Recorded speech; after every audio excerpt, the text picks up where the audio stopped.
Hello guys, কেমন আছো তোমরা? আশা করি সকলেই বেশ ভালো আছো। I get married to a girl I hate in my ক্লাসের এপিসোড নাম্বার 10 এ তোমাদেরকে জানাচ্ছি স্বাগতম। হ্যাঁ, আমি জানি আমি অনেকদিন পর ভিডিও ছাড়তেছি, কজ আমার পড়াশোনার চাপ অনেক বেশি বেড়ে গেছে। আর আমি চাইলেও এ ব্যাপারে কোনো কিছু করতে পারবো না। তবে তোমরা চিন্তা করো না, আমি যেভাবেই হোক এই সিরিজটা শেষ করবই, সেটা হলে 10 বছরেও হতে পারে। আর আমি জানি যে এই ভিডিওতে খুব একটা বেশি রিচও আসবো না, আর এর জন্য চলো মূল ভিডিওতে যাই। তো গত এপিসোডের শেষে আমরা দেখছিলাম যে ছোট্ট একটা মিসআন্ডারস্ট্যান্ডিং এর পরে আকানে এবং সাইতের ভেতরে বেশ ভালোই একটা বন্ডিং সৃষ্টি হয়ে গেছে, কিন্তু আনফরচুনেটলি হিমারি সেটা দেখে ফেলে এবং একটু জোরেই বলে ওঠে যে তারা দুজনকে একসাথে থাকে, যা কিনা ক্লাসের সকলেই শুনতে পায় এবং এ নিয়ে চর্চা করতে শুরু করে। তারা বলা বলে করতে থাকে যে তারা দুজনকে ডেট করতেছে, আমরা তাদেরকে একসাথে শপিং করতে দেখেছি।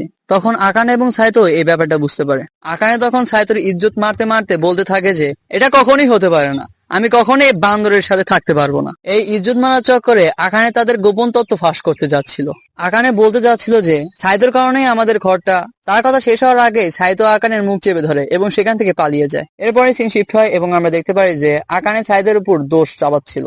আকানে সাইতোকে বলে যে তোমার জন্যই ক্লাসে আমি বদনাম হয়ে গেছি, যেটাতে সাইতো বলে যে ঘরে যাওয়ার ব্যাপারটা তো তুমিই বলেছিলে, যেটা শুনে আকানে আরো রেগে যায়। এরপরে সিন শিফট হয় এবং এরপরে সিনে আমরা দেখতে পাই যে সাইতো স্কুলে যাচ্ছিল এবং সকলেই তার ছবি তুলছিল, কারণ তাকে দেখতে এতটাই মন মরা লাগছিল। এরপরে সিনে শিশি এবং সাইতো যখন বাসায় যাচ্ছিল তখন তারা দেখতে পায় যে 3টা ছেলে তাদেরকে ফলো করছে, যেটা শেষে খেয়াল করে এবং বলে যে 3জন আমাদেরকে ফলো করতেছে, আমরা কি তাদেরকে স্নাইপার দিয়ে উড়িয়ে ফেলবো? সাইতো বলে তুমি কি পাগল হয়ে গেছো নাকি? যেটাতে শিশি বলে যে এই 3জন তোমাকে তোমার বাড়ি যাওয়া পর্যন্ত ফলো করবে। শিশি আরো বলে যে তুমি আমার বাড়ি যেতে পারো, তুমি 3 বেলা খাবার পাবে এবং আমার সাথে শুতেও পারবে। যেটাতে সাইতো রাজি হয় না, বরং বলে যে আজকে আমাকে বাসায় যেতেই হবে। সাইতো শিশিকে জিজ্ঞেস করে তোমার কাছে কি কোনো প্ল্যান আছে? যেটাতে শিশি বলে যে আমার কাছে একটা দুর্দান্ত প্ল্যান আছে এবং প্ল্যানটা হলো এরকম যে সাইতো শিশিকে নিয়ে ধরবে এবং বাসে উঠে পড়বে। পরের সিনে আমরা দেখতে পাই যে সাইতো এবং শিশে বাসের লাস্ট স্টপে নেমেছে। সাইতো তখন শিশিকে বলে যে আমরা এখানে নেমে তো গেলাম, কিন্তু এর পরের বাস পরের দিন আসবে, তুমি কি তোমার কার এখানে নিয়ে আসতে পারবা?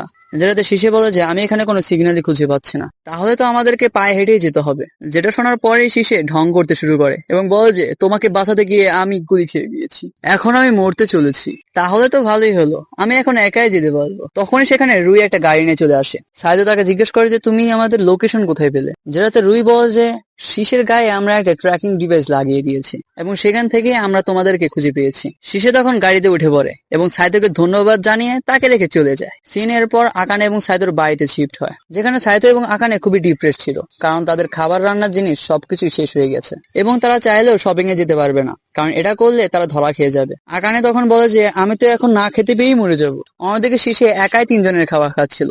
অন্যদিকে বিছানায় কোনো একজন অজানা ব্যক্তিকে শুয়ে থাকতে দেখা যায়। আকানে তাকে মারতেই যাচ্ছিল, কিন্তু সাইতো এসে তাকে আটকায় এবং ধস্তাধস্তির এক পর্যায়ে তারা দুজন বিছানায় লুটিয়ে পড়ে। তখনই সেখানে মাও এসে তাদেরকে দেখে ফেলে। মাও তাদেরকে দেখে তো অনেক বেশি এক্সাইটেড হয়ে যায় এবং বলতে শুরু করে এবং বলে যে তোমরা দুজন এত সকালেই তোমাদের প্রাইভেট কাজ শুরু করে দিয়েছো। যেটাতে আকানে লজ্জা পেয়ে যায় এবং বলে যে এটা শুধুমাত্র একটা মিসআন্ডারস্ট্যান্ডিং। এটা বলেই সে সাইতোকে দূরে সরিয়ে দেয়। সাইতো তখন মাহকে জিজ্ঞেস করে মাহ তুমি এখানে কখন আসলে? আমি তো কোনো ডোরবেলের আওয়াজ শুনতে পেলাম না। মাহ সেটাতে বলেছে এটা তো আমারই বাড়ি, তাই আমি ডোরবেল না বাজিয়ে ঢুকে পড়েছি, আর আমার সাথে হিমারিও এসেছে। পরের সিনে হিমারি সাইতো আকানে টেবিলে বসে কথা বলছিল। হিমারি তখন তাদের কাছে মাপ চায়। সে বলে যে আমি যদি চিৎকার করে এটা না বলতাম তাহলে হয়তো তোমরা এত মুসিবতে পড়তো না, তোমারও এটাতে কোনো দোষ নেই। আমরা যদি তোমাকে প্রথমেই বলে দিতাম তাহলে এই সমস্যা ক্রিয়েটই হতো না। একই সাথে তারা হিমারির কাছে এই ব্যাপারটা লুকানোর জন্য মাপ চায়। হিমারি তখন তাদেরকে জিজ্ঞেস করে তোমরা কি এখনো কোনো রোমান্টিক কিছু করেছো? যেটাতে তারা দুজন সরাসরি না করে দেয়। এটা শুনে হিমারি খুশি হয়ে যায় এবং বলে যে তাহলে কি আমার কাছে এখনো চান্স আছে?